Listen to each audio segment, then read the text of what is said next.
All right, so let's talk about the NDT approach. Okay, what was the big thing I told you the other day whenever you think of NDT? Look back through your notes. Well, there were three things, three big approaches, and I gave you some keywords to help you remember those approaches. How far back was it? When we were looking at that chart. Remember? The fostering normal muscle tone. We had NDT. What are the three big ones?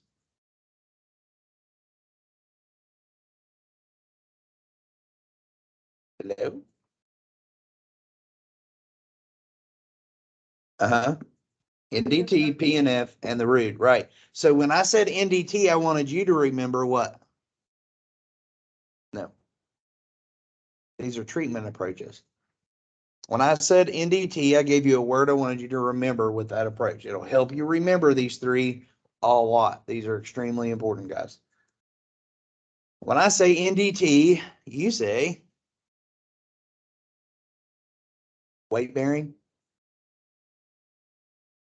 Yeah, there was that conversation. All right, so when I say PNF, what I tell you, do you remember?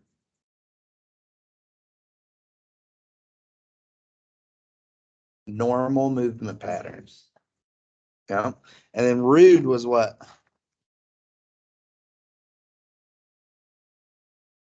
Sensory. You guys need to review this big time. Okay. This will be, those three things are going to help you through this whole chapter. This chapter is absolutely massive, and this will come up with a lot of hard test questions later on. Okay. All right. So let's talk about NDT. Who's the population you're going to use this a lot with? Most of the time it's CVAs and TBIs. What's a CVA? A stroke. What's a TBI? Traumatic brain injury. Absolutely. So what are some of the things we're going to be trying to do with NDT? That is normalizing their muscle tone. Okay. Inhibiting primitive reflexes, because remember, those will reemerge after a brain injury, and we don't want those to, right? Remember all the ones we talked about? Yeah, or I pulled up the videos and the, yes, okay. All right, and then facilitating normal postural reactions. Some of the interventions that we're going to go over is handling techniques and weight bearing. One of the biggest things with NDT is weight bearing. Again, remember that. Okay. What do I mean by weight bearing? Don't ever think that. It's literally putting weight through a joint. Okay. We use this a lot, especially if clients have tone issues on trying to normalize the tone again in their extremities. So you may have somebody that you'll put, they have, low tone. You may have them put their arm out on the side of the bed and they just lean over and try to put weight through that while you play cards with them, right? The actual intervention is you doing weight bearing with like a dynamic sitting task, right? The cards really don't have anything to do with the intervention. It's just doing something while they're putting on weight. Does that make sense? Or putting weight through the joint. Cool? CVAs and TBIs. Okay?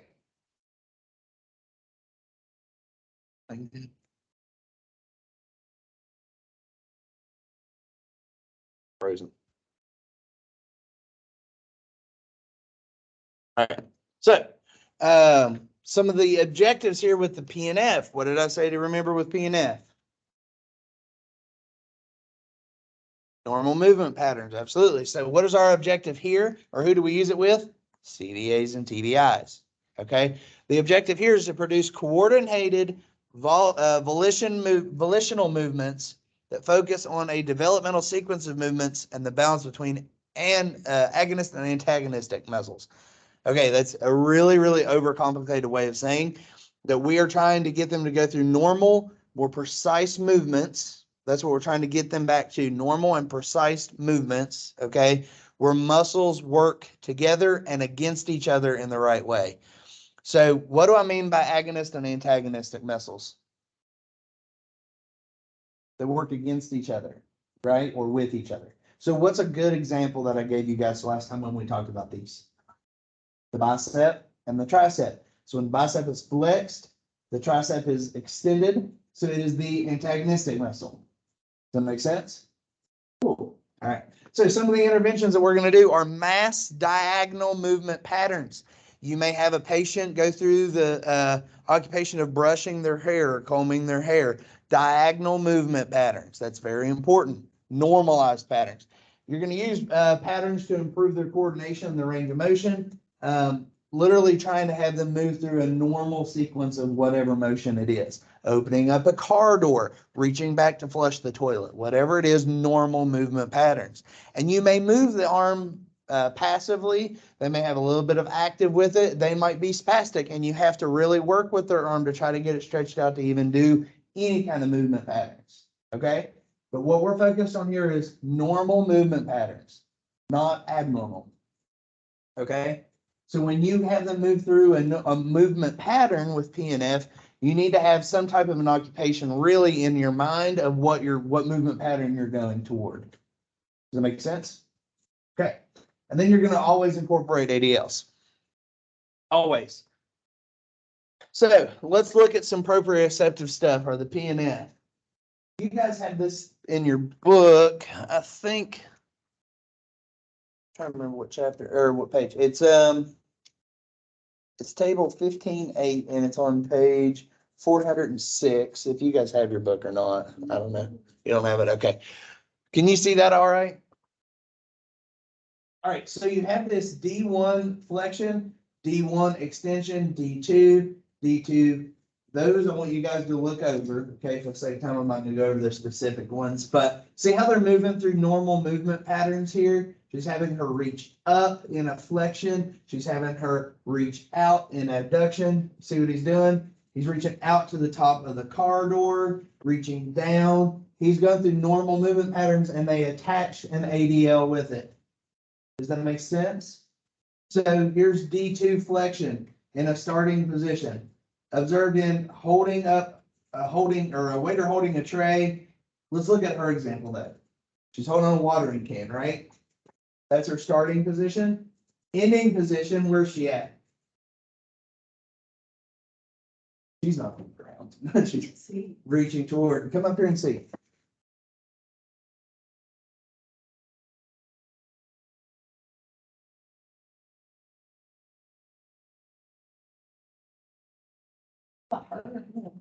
Him. He's sitting down, but what's he doing? Okay, so let's look at what this is observed in. Fastening the passenger side of the seat belt with the right upper extremity, returning a sword to a scabbard or the holder, unzipping your pants, getting an item from the opposite pants pocket. So this is what we're looking at with flexion, right? This is what, okay, and then the opposite of that would be this. You got me. These are something really good to review. You can go sit down. Those are going to be really good to review for exams and what the D1 and D2 look like. Got me? So here's some common strategies that we use. The first one is contract and relax. That's trying to get them to grab or just facilitate a muscle contraction and then relax it. Hold and relax. You might have a contraction, try to hold. Okay, relax. Okay. Hold, relax, contract. That's just going in a rhythmic pattern, right? Hold, okay, relax, contract. Okay, hold, relax, contract. A rhythmic initiation and a rhythmic stabilization. Initialization is what? Starting. What stabilization? Okay, so you're rhythmically having them initiate activities, and then you're rhythmically, meaning going in a cycle, right? Having them stabilize the joint, right? I mean, pretty common stuff. Let's talk about the RUD. Do you have any more questions on PNF? No? Okay. So the RUD approach, this is clients with CNS damage. What does CNS mean? Very good, central nervous system. So the objective here is inhibiting or facilitating motor responses by applying sensory stimulation. What did I tell you to remember with RUD? Sensory. When I say sensory, I'm thinking about sensory stimulation. Okay? So some of the things we're going to do is facilitating. This is the tapping or the quick stretch. Remember how we talked about that? As I would move the patient's arm or whatever, I would do some tapping methods. Some inhibition. This is deep pressure, slow rocking, neutral heat, prolonged stretch. This is inhibiting, right? Stopping. Anything deep pressure, pushing, that's still inhibiting. I mean, it's pretty straightforward. All right, so we've got one more approach to talk about. That is the Brunstrom approach. Any questions on those other two so far? I want you to go. Inhibiting those things you don't want to do, It's inhibiting like the tone. so you don't. It's inhibiting the negative reaction. So the lack of or the over compensatory of tone. Did that make sense? Okay, so inhibiting means always to stop it, right? So if they have a lack of tone, right, that deep pressure, let's go back to it real quick. The deep pressure and the slow rocking, what you're doing is trying to inhibit a negative reaction with overtone. Okay, You're trying to like loosen. more or less. Yep. That's a better way to word that. Thank you. All right, so let's look at the Brunstrom approach. Write down page 408 in your notes to look at this chart later. It's in your book. This one will teach you everything you need to know. Okay. It tells you. So these are stages. This is how we look at spasticity or flaccidity in your arm. So if someone is a Brunstrom stage 1, they are flaccid, no active movement. That means it's like a limp spaghetti noodle. Cool? Makes sense? Some functional impact that pretty much goes without saying. If their arm is a limp noodle, it's pretty much useless at that point, right? All right, so if they're a Brunstrom stage 2, there's synergy patterns, may see reflexive or associated reactions, meaning those you start to see a little bit of a reflex there, those very primitive movements. And spasticity is beginning to emerge. So oftentimes patients will go from one extreme to the other. They'll go from being a completely flaccid arm to a spastic arm. And every patient is different with CVAs. Brain injuries are really, really hard to deal with anyway. But patients will jump, and it's kind of hard to see that. A lot of times they'll have a flaccid arm, but they may have a spastic hand that's contracted, and the muscle tone has created a contracture in their hand. So it's awesome stuff that, every patient's going to be a little bit different, but you need to be able to identify what is what. Okay. Number 3 is where spasticity is at its most severe, and the client can begin to use components of synergy movements to initiate voluntary movements. So we're actually moving through a continuum here, right? So actually the worst is not stage 6. The worst is stage 3. Okay. So went from a completely flaccid extremity to where spasticity is starting to emerge. And then by 3, that's where they're very spastic. Okay. Got me? Makes sense? Number 4, that's where it starts to decrease. Spasticity is starting to get a little bit better. The client can now coordinate movements away from synergy patterns. Number 5, synergy patterns no longer dominate and spasticity continues to decrease. It's a little better. And then at 6, the client now performs isolated movement easily and the spasticity is very minimal. So we went from a completely flaccid arm to a completely spastic arm to a completely normal arm. Does that make sense? 6 is normal, 1 is flaccid, 3 is spastic. Yep. And then everything else falls in between. Cool. It's pretty much self-explanatory. What is important here is knowing if they are a Brunstrom stage 2, knowing what is being affected here. So the client may exhibit increased tone and flexor synergy patterns. They have slightly flex on their fingers, but not have functional controlled movements. So clearly they're going to have difficulty grasping objects and things, right? At a stage 2. So you're going to want to think, they're probably going to have a hard time grasping their hairbrush. They're going to have a hard time grasping their toothbrush. They're going to have a hard time grasping the remote, things like that. You're going to want to focus on some functional stuff that's going to address where they are on that scale. Got me? Cool. So motor learning, how a person acquires and changes motor skills. So this is literally how your muscles are relearning to work. Don't overthink that. When somebody has a flaccid extremity from a brain injury, it literally means that they can't use it, like it's not there. So you have to retrain those muscles how to work again. Muscle memory, exactly. Or motor learning. Okay. You have massed practice versus distributed practice. What does that mean?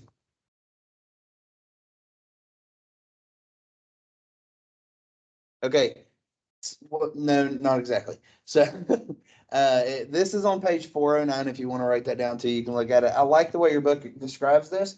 It says that mass practice is continued practice with few rest breaks. So it's continually doing it, right? Massed. So it is continuous practice with few rest breaks. Cool. Whereas distributed practice might be, we're going to practice not continuously, but kind of periodically. Cool. Variable practice versus constant practice. Variable practice is when one piece of the practice is altered in some way, like using different size cups to drink or whatever. I like the way that your book labels this. That's why I'm reading out of it. Constant practice is practicing the same thing in the same way over and over and over and over and over. Okay? Whole task practice versus part task. Whole task is where you're doing the entire thing and practicing the whole routine of it. Whereas part task is just taking a little piece of it. So whereas whole task might be dressing, doing your full dressing routine. Part task might just be putting on your shirt. Does that make sense? So you're literally just, and you might even need to break it down more than that. It might just be, we're going to start with somebody that likes button ups. Maybe they are, you're going to try with a polo with just a couple button ups. However you need to break it down so that they are not getting too worn out is how you need to approach it. Got me? Almost there. So you have blocked practice versus random practice. Blocked is where we are doing something over and over and over and over. What's cool about blocked is where it's an immediate improvement. If I say, Sydney, I want you to sit down and write out your name 50 times. Normally, by the end of 50, your 50th one is, if you have a disability, is probably going to look better than your first, right? If I have you continually practice transferring to the toilet or to the bed over and over and over and over and over, normally by the time we get to our 10th, 12th, 15th, whatever, you're going to be better than you were the first time, right? So there's an immediate improvement. Whereas random is better for more long-term learning. Okay? That makes sense? Or are you looking at me with a blank stare? Why are you blanked? Okay. So random also is like different times and different ways or a different order. You know, if you're gonna, let's bring this back to the dressing example. If blocked, if we have you run through your full ADL routine over and over and over and over, you're going to get better at it each time, right? Whereas random, I might have you, okay, instead of us doing it the same way, I'll have you put your socks on before we put on your shirt and not do like the normal shirt, pants, underwear, socks, blah, blah, blah. But changing it up so that way you can use it interchangeably. That way, if somebody does have an or have somewhere where they have to do something out of their normal sequence, they've learned it better. They've learned where they can use it interchangeably in different situations. Cool. So feedback. What does intrinsic feedback mean? You guys know this one. Internal. So where they give themselves feedback. Where they're like, wow, I did really good at that. That's something that they can see that they did really, really good at, right? What is extrinsic feedback? It's what you give them, right? Good job. You did a great job. Both are very important. If the patient can't see intrinsically that they had done well on something, you're really fighting a losing battle, right? You have to get that intrinsic feedback going where they can see. And that's part of your job too. You need to give them tasks where they can see improvement. You don't want to give them something crazy hard and then really, really do bad at it and then be like, oh, I hope you're all right with that, because it doesn't work that way. Okay. All right. We have the task-oriented approach. There's some funny pictures on page 411 that these always crack me up. I've done this a couple times with a patient. I just always struggle getting somebody to, want to participate in this with me, but it's constraint-induced. CIMT is constraint-induced movement therapy. This is where you would take their unaffected arm. Okay, it's like in a CVA, their unaffected extremity, and you would cover it with like an oven mitt. Okay, and then their affected extremity, you would have them participate in something with that, where this arm is literally no help, and it's their good arm. So you're literally it's constraining them to using their affected extremity. My dad did this, so whenever he was teaching me how to shoot like left-handed, like layups, he actually like tied my like right arm like Yeah. on my back. Right, exactly. That's constraint induced. So I'm here, it's by the way. Huh? I'm here now. Okay. The less affected extremity is restrained for a minimum of 6 hours a day, so up to 90% of the day. Okay. No, it is. It can also be unsafe. This has to be something that is supervised. I'm not going to just turn my patient loose with a oven mitt duct taped around their hand and say, get after it. And that was their good hand, right? This has to be supervised. So the less affected extremity is restrained 3 times a week for 1 hour in OT, and then the less affected upper extremity is restrained for 5 hours a day at home. You have to really train it, but that's more modified. Okay, so you can change it up. I only do it if I'm there and I'm supervising them, because I don't want to restrict their bad arm, right? But they're willing to hang out with me for the day in therapy. We'll work with it.